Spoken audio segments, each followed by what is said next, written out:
They say if you keep driving past the last light, past the last open diner, past where even the radio turns to static, you'll feel it before you see it. Not fear, not cold, something else, like being watched from the inside out. The road ahead turns black, not from night, but from something older, something that doesn't want you to leave. And just when your fuel needle hits empty, it appears. A petrol station, one pump, no brand, no signs, no windows, just a low buzzing, like breath caught between walls.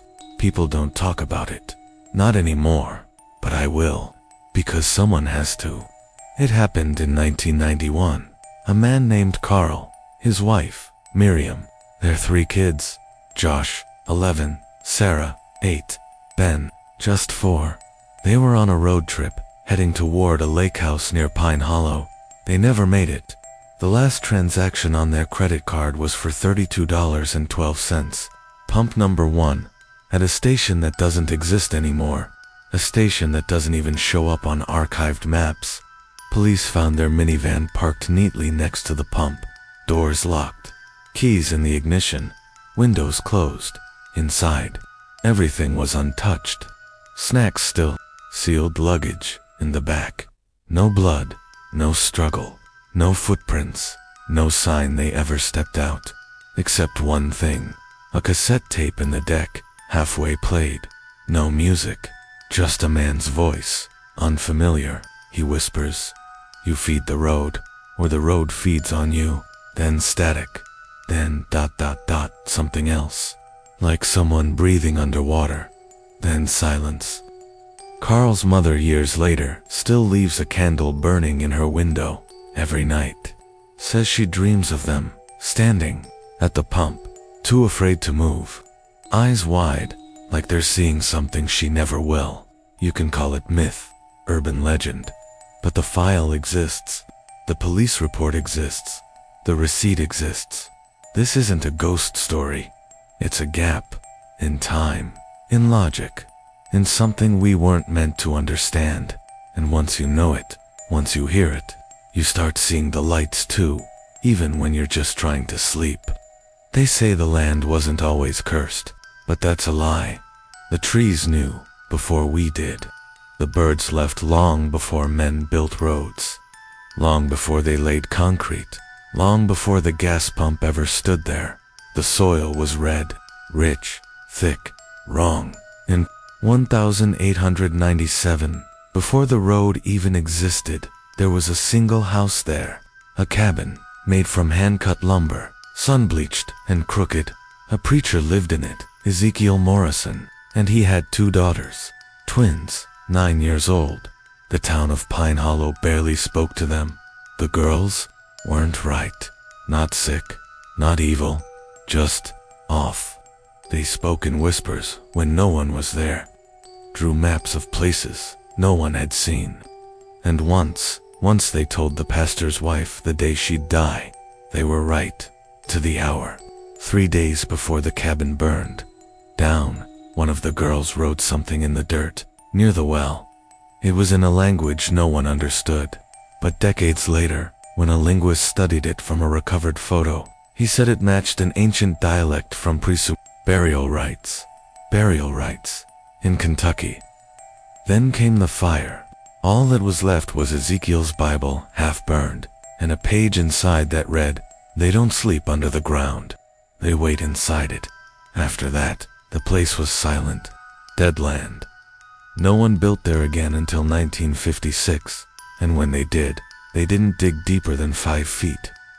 Locals said machinery kept failing, that the dirt bled black, that dogs refused to walk near it. So they laid concrete, fast, no foundation, just enough to hold a pump, a light, a shadow that never fully left. And then came the pattern. Families, one every 17 years. Gone, always near midnight, always from the same patch of road, always with a vehicle left behind. Like the road took the soul, but forgot to hide the shell. This isn't coincidence, it's ritual. And if you're listening this far, you already feel it. don't you? That chill, not in your skin, but under it. Now type this phrase in the comments, twice. Lock it in. The soil remembers. The road decides. The soil remembers. The road decides. So we know who heard the call, and who's already too deep to turn back. They called him Jacob Riley. Long haul. Driver. Quiet. 42. 2 kids in Tennessee. A half-finished tattoo on his shoulder, and a voice like gravel soaked in whiskey. He wasn't supposed to stop, but the fuel gauge was falling fast, faster than it should have. Just like the stories said, he told his dispatcher he was going to refuel around mile marker 199, the one nobody maps anymore, the one that's not really there. He pulled in just after 12:14 a.m. The pump lit up. No numbers, no price. Just that hum. You know the kind, not heard in the ears, but behind them. He stepped out. Cold air, too cold. He smelled something like burnt plastic and lavender. He said the pump handle felt warm. Not from the heat, from something inside. He put it back, got back in the truck, turned the key. The radio turned on by itself. The tape deck. Even though he hadn't played a tape in years, it played one sound. A child laughing. Just once. Then a whisper. You're not supposed to leave with your eyes closed. That's when the engine died, and something moved in the side mirror. Jacob ran. Didn't remember how far. Didn't remember the road. Just the trees. He made it back to the highway hours later. Mud on his hands, nails broken, and something etched into the side of his rig, like claw marks, but written in a perfect spiral. The police never found the station. No transaction. No security footage. But Jacob never drove again. He moved to Montana, built a shed in the woods. They say he sleeps with the lights on, that he writes the same phrase over and over on yellow paper. She was in the pump. I saw her. She smiled. When asked who she was, he just says, she had Sarah's eyes. Sarah. From the 1991 Disappearance. The little girl. And now it's starting again. Exactly 17 years later, just like before. You see, it doesn't take people. It holds them. Waits until someone sees them again. Because that's when the road feeds best. The Morrison twins were strange. Everyone said it. Rebecca and Rachel, 9 years old. Always whispering. Always watching. Like they remembered something they were never told. They stayed at the parsonage in Pine Hollow for just 3 days. 1,834. And in those 3 days, they terrified everyone. The town's pastor, William Phillips, wrote about them in his journal. Not out of fear, out of confusion. Because on the second night, the girls stood by the church wall and told him where his brother's body was buried. He hadn't spoken his brother's name in 14 years. He never told a soul what happened. And the place they described, the caved-in well behind an abandoned cotton field, was exactly where they found the bones. That wasn't the only thing. They spoke about a fire that hadn't happened yet. A fire that did, 2 months later. Down to the barn it started in. The horse that would scream. The name of the child it would take. They weren't guessing. They weren't possessed. They were remembering things they had no right to remember. And on the third night, they both woke up at the same time. At 3:17 a.m., screaming. Not loud, but long. Like they were caught between 2 places at once. They told Pastor Phillips, the woman in the black apron watches us. Her hands are made of stone. She wants us to follow the hose into the ground. Hose, not rope, not string. Hose. That word wouldn't mean anything. Until 1956, when a petrol pump was placed over that very field. And now, when investigators listen to old radio interference recordings from the area, they hear 2 little girls laughing. Twins. Syncopated. Perfectly in time. One says, "She told us the next family is almost here. This isn't possession. It's inheritance.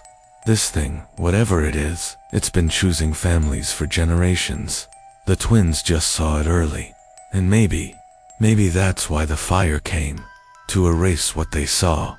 But the soil doesn't forget, and neither does the road. In 2008, a man named Marcus Hale was sent to close the file. Officially, it was called an abandoned fueling station connected to folklore-related trespassing. Unofficially, it was a case they buried. Marcus was former FBI, clean record, 2 kids, steel nerves. The kind of man who'd never believed in ghosts until one started wearing his daughter's voice. He arrived in Kentucky on October 12th, stayed at a motel just off Route 9. He called his wife that night. Sounded tired, but calm. He told her, "I think I've found the real place. It smells like ozone and old paper, like something wants to be found." That was the last time she ever heard his voice. Marcus disappeared the next morning.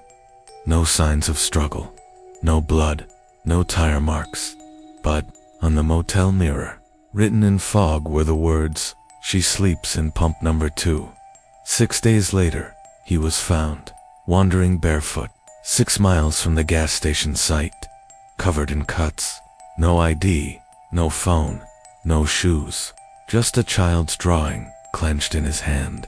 It showed a tall figure, thin apron, no eyes, and a black rubber hose wrapped around 5 stick figures, a family.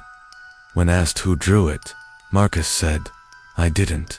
She made me hold the crayon." Doctors said he had no trauma, no drugs, no physical explanation. But he wouldn't stop muttering one sentence. "She puts the children in the walls so they never grow up." He doesn't speak anymore. Not really. Just hums now, low, like a pump trying to catch its prime. And when a nurse tried to take the drawing away from him, he screamed for the first time in months. One word: Sarah. The same girl from the Crowley disappearance in 1991. The case was closed. Again, sealed, filed away under extreme psychological delusion. But the drawing wasn't lost. It ended up in a box. That box was never cataloged. But in 2021, a maintenance worker cleaning the archive room said he found something in it. A fresh receipt, $32.12. Pump number 1, dated 1991. The ink was still wet. The Crowley van was silent when they opened it. Police gloves. Forensics team. No signs of tampering.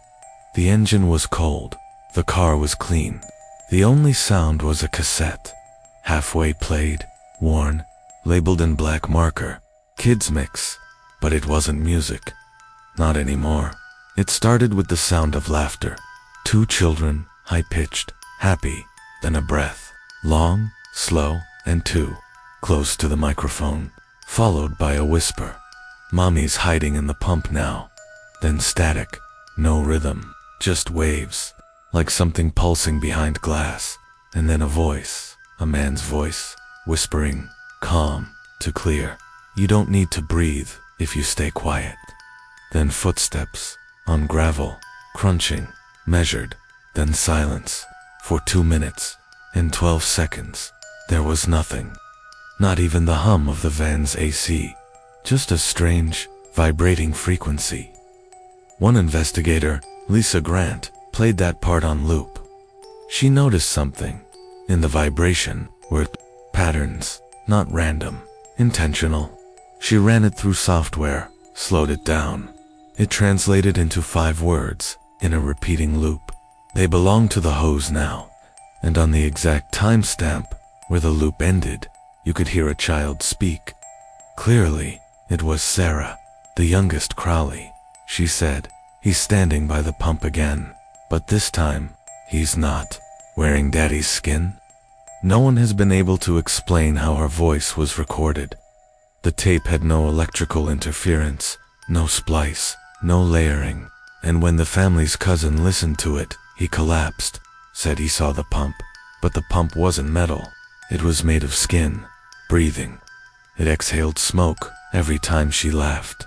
They sealed the tape, locked it away, but the copy still exists. Deep web forums have fragments of it. Echoes, clips that never end, at the same place twice. Some say if you listen to it alone, you'll hear your own name, spoken from inside the pump. They tried to demolish it in 2015. Quiet, no press.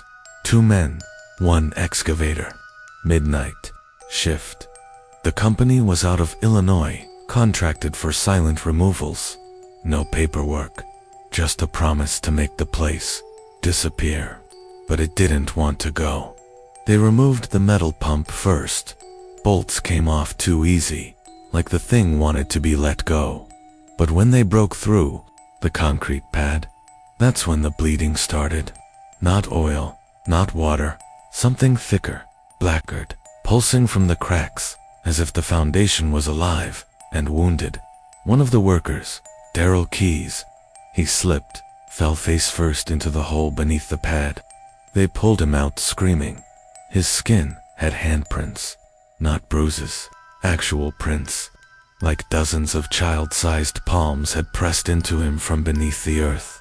He couldn't stop crying, kept saying, "They're under the concrete," stuck in the wall, smiling. They took him to urgent care, sedated him, but when he woke up, his hands wouldn't open. Fingers locked in a grip like he was still trying to climb out of something. He died 72 hours later. No cause of death. The second man, gone, vanished, before sunrise. Truck left idling, tools untouched. But one thing was different. In the dirt beside the hole, someone had placed 5 tiny shoes, each one facing the same direction, each one clean, no dirt inside. They stopped the project, buried it again, poured a new slab of concrete over the wound, this time extra thick, no seams, no plans, no records, but still, people report hearing knocking from underneath, usually around 3:17 a.m., 3 knocks, then silence, and if you're driving past during those hours, you'll see the light flicker, even though there's nothing left there, just soil and secrets, and something waiting to be remembered. Let me know when you're ready for the final descent. Section 8. This is where it all converges. The missing, the children, the pump, and the one question no one dares to ask. What if it doesn't want us to stop? Some call it a curse, a place born wrong, a leak in the fabric of what should be. But that's too easy. The truth is nastier, more cunning, more patient, because this thing, whatever it is, it doesn't pursue, it waits, it constructs itself through memory, through sorrow, through repetition. Each family, it claims. It learns about them, learns their voices, learns how we think, and then it constructs the bait. A pump for the lost, a road for the weary, a disappearing space, tangled in routine. What it desires isn't to take, it desires to be heard, to be seen, to be believed. Every rap on the pavement, a message. Every whisper on record, a rehearsal. Every missing child, an offering. And the ones it leaves behind, the shattered ones, they're not survivors, they're messengers. Warnings, etched into skin, evidence that something older than got us learned to copy a smile and disguise it behind a gas station. We dig, we forget, it waits, and then we construct again. That's the loop, not supernatural. Just schemed. You've heard its echoes in late night white noise. Inroads that are too still, in spaces that are colder than the map tells you they should be. And perhaps, just perhaps, you've driven by that pump before, felt your fingers rest over the steering wheel, felt your heart constrict for no reason. That wasn't fear, that was recognition. A part of you remembered, even if your head never could.